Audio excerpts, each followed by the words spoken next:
नमस्ते। आज मैं आपको एक प्रेरणादायक कहानी सुनाने जा रही हूँ। एक कौवा था। उसे इस बात की तकलीफ थी कि उसका रंग बिल्कुल काला है। उसकी आवाज बहुत ही कर्कश है। कोई उसे पसंद नहीं करता है। जहाँ जाता है उसकी काव काव सुनकर लोग उसे भगाने की कोशिश करते हैं। एक दिन वो पेड़ पर बैठकर अपनी स्थिति पर रो रहा था। उधर से एक साधु गुजरे। उनके सर पर आंसू की बूंद गिरी। उन्होंने कौवे को देखा तो कारण पूछा। कौवे ने उत्तर दिया, रोऊं नहीं तो क्या करूं? मेरी जिंदगी भी कोई जिंदगी है। कोई मुझे पालना नहीं चाहता। जहाँ मैं जाता हूँ दुत्कार मिलती है। कोई मुझे 2 रोटी तक नहीं डालता है। सिर्फ श्राद्ध में काम आता हूँ, जिसमें भी मुझे झूठन ही मिलती है। साधु ने पूछा, यदि मौका मिला तो क्या बनना चाहता है? कौवे ने उत्तर दिया, मैं हंस बनना चाहता हूँ। वो बिल्कुल दूध की तरह सफेद और शांति का प्रतीक है। सब लोग उसे देखने आते हैं, उसकी तस्वीर खींचते हैं। साधु ने कहा, मैं तुम्हें हंस बना दूंगा, पर उससे पहले तू एक बार हंस से मिलकर आ जा। कौवा खुशी खुशी हंस से मिलने पहुंचा। प्यासा कौवा। वे गर्मियों का मौसम था। इस बार गर्मियाँ कुछ ज्यादा ही है, क्योंकि बिना नए पौधे लगाए जो पेड़ पौधे थे उन्हें भी काटने के कारण नदियाँ तालाब सब सूख गए। इतने में वहाँ पहुँचा एक प्यासा कौवा। गर्मी के कारण उसका हाल बेहाल था। कौवे ने सोचा, हाँ, थोड़ा पानी मिल जाए तो अच्छा होगा। उड़ते उड़ते कौवे ने तालाब नदियाँ सब तलाश किया। गर्मी के कारण सब सूख चुके थे। कौवे का प्यास और भी बढ़ने लगा। कौवे ने कहा, हे भगवान, कहीं से भी एक घूंट पानी पिला दे। कहते हुए अपना खोज जारी रखा। इतने में उसको एक कुआं नजर आया।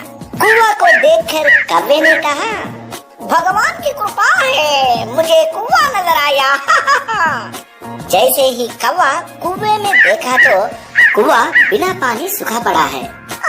हे भगवान, कहते हुए ये कौवा वहाँ से उड़ गया।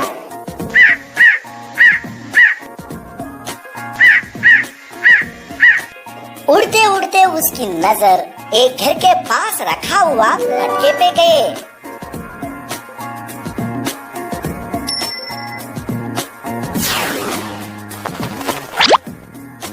जैसे ही उसने मटके के अंदर देखा, बहुत निराश हुआ और कहा है, हे भगवान, पानी तो दिया लेकिन इतना कम कि मैं नहीं पी सकता हूँ, क्योंकि पानी बहुत नीचे है। वे बहुत निराश हुआ। बहुत पुरानी बात है। एक विशाल जंगल में बहुत से पशु पक्षी रहा करते थे। उनके बीच एक रंगीला नाम का बड़ा ही नेक हिरण भी रहता था। वो बहुत ही मेहनती, मिलनसार और परोपकारी था। वो अपने मन, कर्म और वचन से सबका ख्याल रखता था। किसी का स्वास्थ्य खराब होने पर वो हालचाल लेने के साथ साथ उसके उपचार की भी व्यवस्था करता था। वो जहाँ रहता था वहाँ अपने मेहनत से चारों तरफ हरियाली फैलाए रहता था। एक बार रंगीला स्वयं बीमार पड़ गया। उसे ऐसा बुखार चढ़ा कि उतरने का नाम ही नहीं ले रहा था। उसने स्वयं कुछ जड़ी बूटियाँ खाईं, लेकिन कोई लाभ नहीं हुआ। उसकी बीमारी की खबर जंगल में फैल चुकी थी, लेकिन उसे देखने के लिए कोई नहीं आया। तब उसका मन अधिक मुरझा गया। उससे उठा नहीं जा रहा था। फिर भी वो उठकर कुछ आगे आया और उसने देखा 2 हिरण उसके इलाके में आ गए थे। वो बड़ी बड़ी हरी हरी घास खा रहे थे। उन्होंने जब रंगीला को देखा तो मुस्कुराने लगे। अरे रंगीला, कैसी है तुम्हारी तबीयत? हम तो तुमसे ही मिलने आए हैं, तुम्हारा हालचाल जानने आए हैं। हाँ रंगीला, हमने सुना तुम्हारी तबीयत बहुत खराब है, तो हमसे रहा नहीं गया, इसीलिए चले आए हैं। अब बताओ कैसी तबीयत है? तबीयत में कुछ फर्क नहीं आया है। अब कोई दूसरी दवा लेनी पड़ेगी। हाँ हाँ, अच्छी दवा लेना, अपना ख्याल रखना। तुम आराम करो, हम चलते हैं। रंगीला मुड़कर अपने अड्डे की तरफ चला और इधर ये दोनों हिरण फिर से रंगीला के इलाके की हरी हरी घास खाने लगे।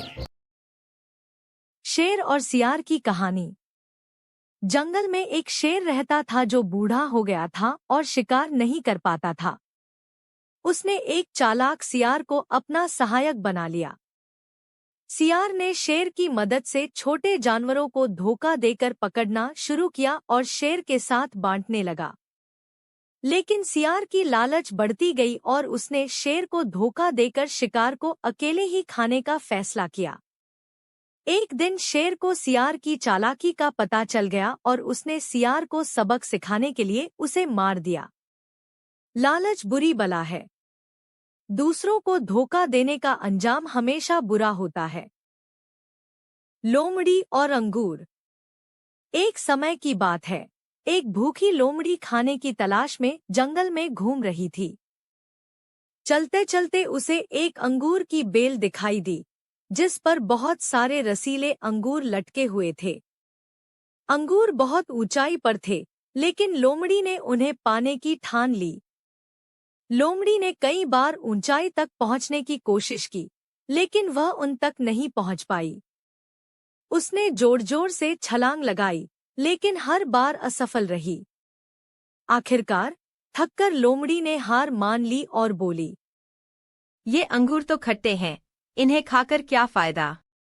यह कहकर वह वहां से चली गई। जादुई आम का पेड़। एक बार एक आम का पेड़ था जो आमों से भरा हुआ था, सूरज की तरह पीला। पेड़ में एक छोटा पीला फूल था। उस फूल से एक छोटा सा आम निकला, जिसका रंग पीला था। आम ने अपनी आंखें खोलीं और दुनिया को नमस्कार किया।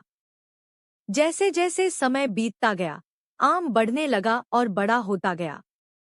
लेकिन आम अपनी कमर के आकार को लेकर बहुत चिंतित था। उसने देखा कि उसकी कमर समय के साथ बढ़ती जा रही थी और वह इस बात से बहुत डर गया। उसने सोचा, अगर मेरी कमर बढ़ती रही तो यह बहुत भारी हो जाएगी। शाखा मेरा वजन नहीं संभाल पाएगी और मुझे नीचे गिरा देगी।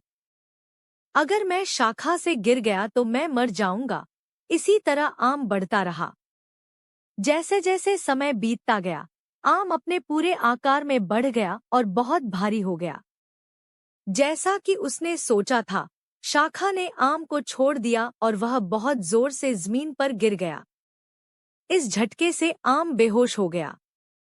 कुछ समय बाद जब आम को होश आया तो उसने देखा कि पक्षियों ने उसका छिलका उतार दिया था और जमीन पर सिर्फ उसका दिल, बीज, बचा था।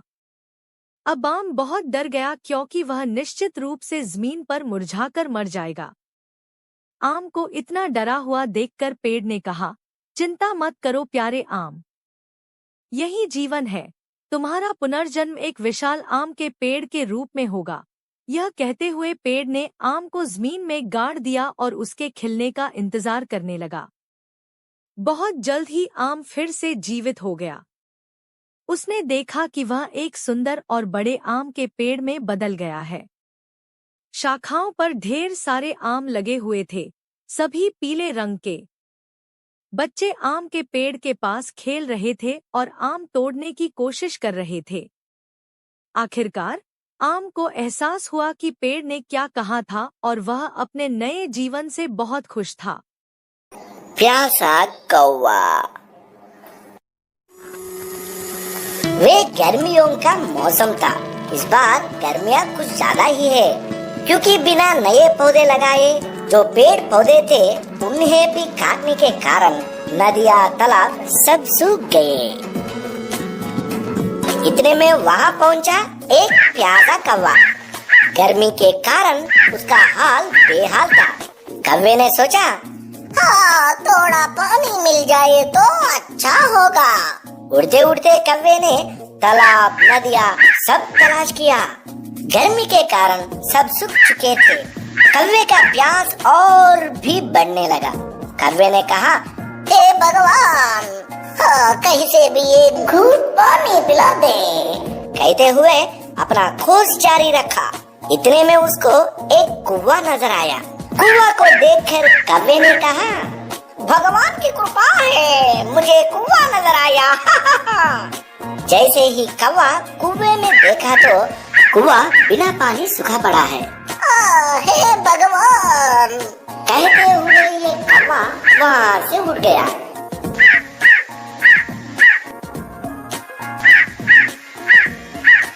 उड़ते उड़ते उसकी नजर एक घर के पास रखा हुआ मटके पे गए।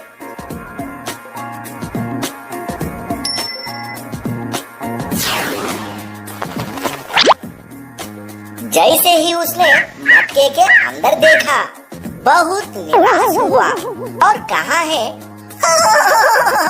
हे भगवान, पानी तो दिया लेकिन इतना कम कि मैं नहीं पी सकता हूँ क्योंकि पानी बहुत नीचे है। वे बहुत निराश हुआ। वो बहुत गुस्से में कहने लगा, ओ शक्तिशाली नाग देवता, मैंने हमेशा आपकी पूजा की है और आप पर ही हमेशा भरोसा किया है। आज भी मैंने आप पर विश्वास किया था, आप मुझे बचाने नहीं आए। तभी एक देवी उसके सामने प्रकट हुई। पंडित, मैंने हमेशा तुम्हारी सहायता की है। मैं जानती थी कि तुम कष्ट में हो, इसीलिए मैंने तुम्हारी सहायता करने एक आदमी को भेजा था। तुमने उसके साथ जाने से मना कर दिया। मैंने फिर एक गाड़ी भेजी थी, तुमने उस पे जाने से मना कर दिया। मैंने फिर एक नाव भी भेजी थी, तुमने उसमें जाने से मना कर दिया। मैंने तुम्हारी मदद करनी चाहिए। अब अगर तुमने मुझे नहीं पहचाना और यहीं पर बैठे रहे तो मेरी क्या गलती है? इतना कहकर वो गुस्से में वापस गायब हो गई। वो पछताताप करने लगा। बहुत पुरानी बात है। एक विशाल जंगल में बहुत से पशु पक्षी रहा करते थे। उनके बीच एक रंगीला नाम का बड़ा ही नेक हिरण भी रहता था। वो बहुत ही मेहनती, मिलनसार और परोपकारी था। वो अपने मन, कर्म और वचन से सबका ख्याल रखता था। किसी का स्वास्थ्य खराब होने पर वो हालचाल लेने के साथ साथ उसके उपचार की भी व्यवस्था करता था। वो जहाँ रहता था वहाँ अपने मेहनत से चारों तरफ हरियाली फैलाए रहता था। एक बार रंगीला स्वयं बीमार पड़ गया। उसे ऐसा बुखार चढ़ा कि उतरने का नाम ही नहीं ले रहा था। उसने स्वयं कुछ जड़ी बूटियाँ खाईं, लेकिन कोई लाभ नहीं हुआ। उसकी बीमारी की खबर जंगल में फैल चुकी थी, लेकिन उसे देखने के लिए कोई नहीं आया। तब उसका मन अधिक मुरझा गया। उससे उठा नहीं जा रहा था। फिर भी वो उठकर कुछ आगे आया और उसने देखा 2 हिरण उसके इलाके में आ गए थे। वो बड़ी बड़ी हरी हरी घास खा रहे थे। उन्होंने जब रंगीला को देखा तो मुस्कुराने लगे। अरे रंगीला, कैसी है तुम्हारी तबीयत? हम तो तुमसे ही मिलने आए हैं, तुम्हारा हालचाल जानने आए हैं। हाँ रंगीला, हमने सुना तुम्हारी तबीयत बहुत खराब है, तो हमसे रहा नहीं गया, इसीलिए चले आए हैं। अब बताओ कैसी तबीयत है? तबीयत में कुछ फर्क नहीं आया है, अब कोई दूसरी दवा लेनी पड़ेगी। हाँ, अच्छी दवा लेना, अपना ख्याल रखना। तुम आराम करो, हम चलते हैं। रंगीला मुड़कर अपने अड्डे की तरफ चला और इधर ये दोनों हिरण फिर से रंगीला के इलाके की हरी हरी घास खाने लगे।